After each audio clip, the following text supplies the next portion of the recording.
کوشش کی تھی تھوڑی سی، وہ یہ تھی کہ آپ کے جو مڈل آپ کا جو آپ کی متوسط طبقہ ہے اس کی ایکسٹینشن ہو جائے اور آپ کا مارکیٹ سائز انکریز کر جائے، اس کی اپنی اپنی ویریئنسز. تو ایک کوئی نہ کوئی ٹارگیٹ ضرور ہوتا ہے. یا آپ کہتے ہیں جی ٹھیک ہے we are going to benefit super rich, مطلب کسی کو تو کریں نا یار. اس بجٹ میں کوئی بھی نہیں. اس میں یہ ہے کہ جی اوکے 4 پیسے آپ کو دے دیں، 5 ان کو دے دیں، تھوڑی سی مراعات ان کو دے دیں، کچھ ان سے لے کے ان کو دے دیں، باقی ان سے اٹھا کے ان کو دے دیں. زبیر صاحب as a civil servant he knows کہ the kind of pressures that they have to work, اور اس کے بعد کیا فگرز آتی ہیں. اور جو سب سے امپورٹنٹ چیز میرا خیال آپ ہی کے پروگرام میں نے ایک بات کہی تھی کہ آپ دنیا کا بیسٹ اکانومسٹ اٹھا لیں، آکسفورڈ سے، ہارورڈ سے، اسٹینفورڈ سے اٹھا کے اس کو بٹھائیں، اس کے کہیں جی یہ بجٹ بنا دیں، وہ بنا دے بیسٹ پاسبل بجٹ وچ is according to the people. آپ پاس سارے پیسے ہیں بھائی، جو بجٹ آپ نے آخری 3 مہینے میں خرچ کرنا ہے اس کا کیا فائدہ ہے؟ What benefit are you going to give to your people جب آپ اس کو آخری 3 مہینے میں 4 مہینے میں خرچ کریں؟ اور اس کے بعد the kind of money that you spend in spending your budget is deplorable, absolutely deplorable. تھوڑی دقیق بات ہوگی. صداقت علی اویس صاحب، عام آدمی، آپ سیاست میں ہیں، عام آدمی کا کیا ری ایکشن ہے اس بجٹ؟ کیا سمجھتا ہے؟ کچھ سمجھا بھی کہ نہیں سمجھا؟ جو سمجھ تھی وہ بھی گئی. اس طرح کے بھائی نے بات کی کہ یہ فگرز پلینگ ہوتی ہے، جہاں آپ کو سوٹ کرتا ہے آپ گراس فگر دے دیتے ہیں، جہاں آپ کو سوٹ کرتا ہے آپ پرسنٹیج دے دیتے ہیں. اعداد کی اینڈ آف دا ڈے شوخ یہ ہے جی کہ یہ بالکل اس میں عام آدمی اور غریب آدمی کے لیے کچھ نہیں رکھا گیا سوائے جو بے نظیر انکم سپورٹ اسکیم ہے. وہ بھی ایک مطلب ایک ایسا طریقہ ہے جس سے عمر صاحب ایگری کریں گے کہ اس سے اور جو ہے نا وہ قیمتیں بڑھیں گی. لوگوں کو آپ ایک چیز بانٹ رہے ہیں اور پوری دنیا میں ایک طریقہ کار ہے کہ جی اگر آپ نے چیزیں سستی کرنی ہے یا لوگوں کو غربت ختم کرنی ہے، ایک اسٹینڈرڈ فیکٹ ہے کہ آپ قیمتوں کو کنٹرول کریں. یہ جو انہوں نے جو بھی اسٹیپ لیے، اب جیسا سبسڈیز یہ کہہ رہے ہیں کہ ہٹنی چاہیے، لیکن میرے نزدیک سبسڈیز جب ہٹیں گی تو آپ کی کاسٹ آف پروڈکشن بڑھے گی چیزوں کی، اور اس کا اینڈ آف دا ڈے بجلی گیس یہ آپ کی انرجی کا سیکٹر جو ہے یہ مہنگا ہوگا، اس سے ساری چیزیں مہنگی ہوں گی اور غربت جو ہے وہ بڑھے گی. دوسری طرف یہ ہے کہ ہمارے ملک میں ایک بہت بڑی معاشی ناانصافی ہے کہ ٹیکس سارا انڈائریکٹ اشیاء سے اکٹھا کیا جاتا ہے، جبکہ آپ کے ملک میں ایک بڑا مذاق ہے اور سب لوگ اس میں انوالو ہیں کہ آپ کا ایگریکلچر پہ کوئی ٹیکس نہیں لگ رہا. اگر آپ چاہتے ہیں کہ دیکھیں ایک 2 لاکھ کا آپ نے ایک بریکٹ رکھا ہوا ہے کہ 2 لاکھ سے اوپر جس کی بھی آمدنی ہے اس کو ٹیکس دینا چاہیے اس ملک میں، کیونکہ یہ سارے لوگ پولیٹیکل اکانومی، چونکہ یہ سارا پالیٹکس اس کو کنٹرول کرتی ہے، تو سارے لوگ مین سیٹوں پہ بیٹھے ہوئے جو لوگ ایگریکلچر سے جن کی آمدنی آتی ہیں، تو اس کو انہوں نے بالکل معاف کیا ہوا ہے. جبکہ ایک عام آدمی بجلی پہ، دال پہ، روٹی پہ ٹیکس دے رہا ہے، اور وہ ٹیکس یعنی دنیا کا جو نظام ہے یہ کہ آپ امیر آدمی سے ٹیکس لے کے غریب پہ خرچ کرتے ہیں، اس کو بجلی دیتے ہیں، اس کو آپ تعلیم دیتے ہیں، اس کو صحت دیتے ہیں، اس کو بنیادی ضروریات پوری کرتے ہیں. ہمارے ملک کا الٹا ہے کہ ٹیکس سارا غریب آدمی سے اکٹھا کیا جا رہا ہے. امیر آدمی کو چاہے وہ ایگریکلچر ہو چاہے وہ کوئی اور فارم میں ہو، اس کو ٹیکس ریبیٹ دے کے وہی ٹیکس جو ہے وہ امیر آدمی پہ خرچ کیا جا رہا ہے. گاڑیاں سستی کی جا رہی ہیں، موبائل فون سستے کیے جا رہے ہیں. جو آپ کا بنیادی جو ایک اس ملک کا مسئلہ ہے، جو پچھلے 8 سال میں بھی جو مسئلہ بڑھا ہے، وہ یہ ہے کہ غربت آپ کے ملک میں، لوگ خودکشیاں کر رہے ہیں، یعنی بنیادی لوگوں کی ضروریات پوری نہیں ہو رہی. غربت کا کچھ بھی نہیں کیا گیا، کچھ بھی نہیں کیا گیا. 15% کروں سرکاری ملازمین کو ریلیف دی گئی، 25% انفلیشن ہے تو اس میں وہ تو میں گزارش کروں جہاں پہ میری بات رہ گئی تھی سبسڈیز کے حوالے سے. میں نے کہا تھا کہ آئیڈیلی سبسڈیز آپ ہٹا دیں، پر ایک موقع ہوتا ہے جب ملک کے اندر آپ کے 2 صوبوں میں، ایک صوبے میں سیکیورٹی آپریشن چل رہا ہے، دوسرے سیکیورٹی کے خدشات ہیں بلوچستان میں، آپ کے انٹرنلی ڈسپلیس لوگ آئے ہوئے ہیں، آپ کی کراچی میں آئے دن بجلی جو ہے وہ چلی جاتی ہے. اس سیناریو میں آپ سبسڈیز نہیں ہٹا سکتے. ایک چیز ذہن میں رکھیں، ابھی کراچی الیکٹرک سپلائی کارپوریشن کو 2008-9 میں 13.8 ارب کی آپ سبسڈی آپ نے رکھی، تو اس سال 3.8 ارب کی کریں گے. وہاں پہ بل اور یہ چیزیں کون دے گا؟ کراچی الیکٹرک سپلائی کارپوریشن تو بجلی بند کر دے گا. جب بجلی بند کرے گا 1 جولائی آنورڈز، تو وہاں پہ کیا ہوگا؟ طوفان آنا ہے نا، لوگوں کا لاوا ابلے گا. وقت کی آپ سبسڈی کم کر رہے ہیں، لوگوں کی نرخیں زیادہ کر رہے ہیں بجلی کی. پہلے بجلی ہے نہیں، نرخیں زیادہ ہوں گی، اس سے کیا ہوگا؟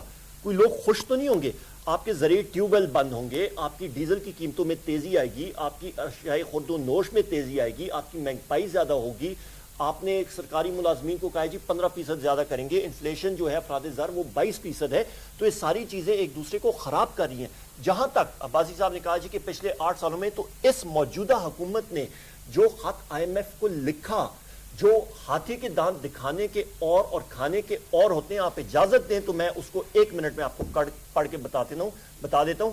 In the last decade, Pakistan's economy witnessed a major economic transformation. The country's real GDP increased from $60 billion in 2000-2001 to $170 billion in 2007-8. یعنی کہ آپ کی معیشت کا حجم بڑھا. آخری buoyant output growth، یعنی کہ آپ کی جس تیزی سے آپ نے گرو کیا، لو انفلیشن، کم افراد زر، and the government's social policies contributed to a reduction in poverty and an improvement in many social indicators. ہماری حکومت نے نہیں لکھا، موجودہ فائنانس ٹیم کے سربراہان نے اس کو لکھا. آپ کی حکومت کو خراج تحسین. ہماری حکومت کو فیکچولی آئی ایم ایف کا ڈاکیومنٹ ہے، www.imf.org پہ کلک کریں، پاکستان پہ لائیں، سامنے آپ کے پاس یہ اگریمنٹ آئے گا. دوسری چیز جناب والا، یہاں پہ پھر وہی بات ہاتھی کے دانت دکھانے کے اور کھانے کے، اور کہتے ہیں کہ جی پچھلی حکومت سے ہمیں یہ چیز ورثے میں بجلی کی ملی. بات درست نہیں ہے. دوسرا خط اس وقت ہے جناب والا پاکستان 2009 آرٹیکل 4 کنسلٹیشن، اسی آئی ایم ایف کی ویب سائٹ میں دیکھیں، page number 13 footnote number 10. The resolution of the circular debt is expected to boost electricity production, which at present is not capacity constrained but the backlog of payments to power providers resulting in load shedding. یعنی کہ آپ جو amount ہے بجلی کی کمپنیوں کی وہ ان کو ادا کریں، آپ کی لوڈ شیڈنگ ختم. میں اس پر آتا ہوں. ڈاکٹر زبیر سے کچھ عام آدمی کے لیے کوئی خیر کی خبر سنیں. ڈاکٹر صاحب کچھ ہے کامن مینس بیٹرمنٹ کے لیے، کامن مینس ریلیف کے لیے، اینی تھنگ ان دس، کچھ نکال کے بتائیں. میں پہلے تو تھوڑا سا ایک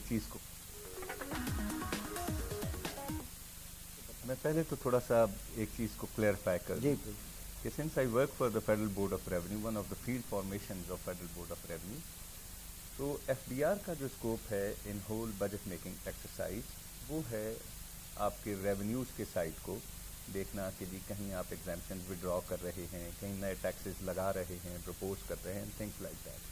جو اوور آل فسکل پالیسی ہے یا جو اوور آل بجٹ کا امپیکٹ ہے، اس میں اور بہت ساری چیزیں اپنا پارٹ پلے کرتی ہیں، تو اس میں F D R doesn't come into picture in those areas.